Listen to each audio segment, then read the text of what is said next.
Hello guys, welcome to Java tutorial series. Guys, आज के इस लेक्चर के इनसाइट हम डिस्कस करेंगे कि स्ट्रिंग क्लास के इनसाइट इंटर नेम का जो मेथड है उसका जावा प्रोग्रामिंग में क्या यूज है। इसको एक रियल एग्जांपल के बेसिस पे हम समझेंगे। तो गाइस, इस लेक्चर को आप लास्ट मोमेंट तक वॉच करें क्योंकि ये लेक्चर आपके लिए बहुत ज्यादा यूजफुल होने वाला है। तो चलिए शुरू करते हैं।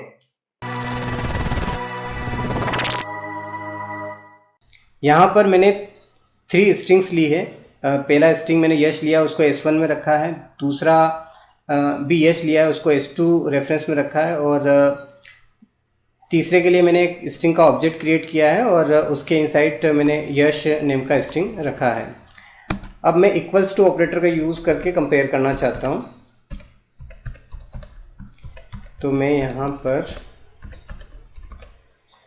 S1 को S2 के साथ कंपेयर करता हूँ। तो यहाँ पर जो आउटपुट मिलेगा वो ट्रू मिलेगा। क्यों मिलेगा? क्योंकि S1 में यश है, S2 में यश है, दोनों इक्वल हैं। तो यहाँ पर क्या हो रहा है कि जो आपको आउटपुट मिल रहा है वो ट्रू मिल रहा है।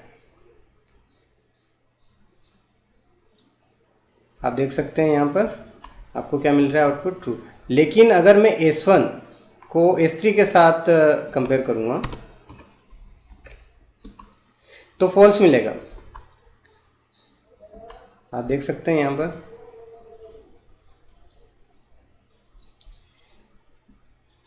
यहाँ पर आपको आउटपुट जो मिला वो क्या मिला, फॉल्स।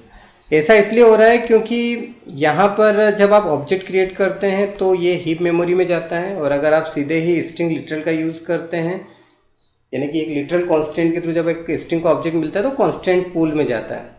तो दोनों अलग अलग लोकेशन पर हैं। तो आप क्या करना चाहते हैं कि इस स्ट्रिंग का कॉपी कांस्टेंट पूल में डालना चाहते हैं, तो आप इंटर मेथड का यूज़ करते हैं। तो इसके लिए आपको क्या करना पड़ेगा, इसके लिए आपको ये करना है कि ये जो S3 है इससे आप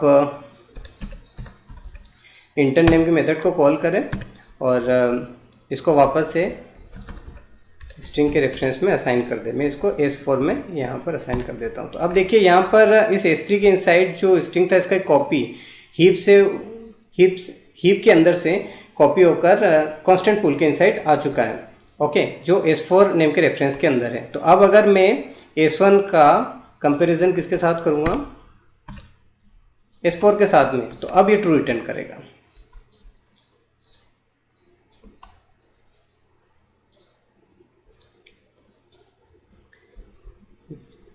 यहाँ पर आप देख सकते हैं आपको आउटपुट क्या मिला है, ट्रू। तो अगर इस तरह का सिचुएशन जावा प्रोग्रामिंग के इनसाइट आता है तो आप इंटर मेथड का यूज़ करके उसे सॉल्व कर सकते हैं। तो डियर फ्रेंड्स, आई होप कि आपको लेक्चर बहुत अच्छे से समझ में आया होगा। मिलते हैं नेक्स्ट लेक्चर में, तब तक के लिए बाय बाय।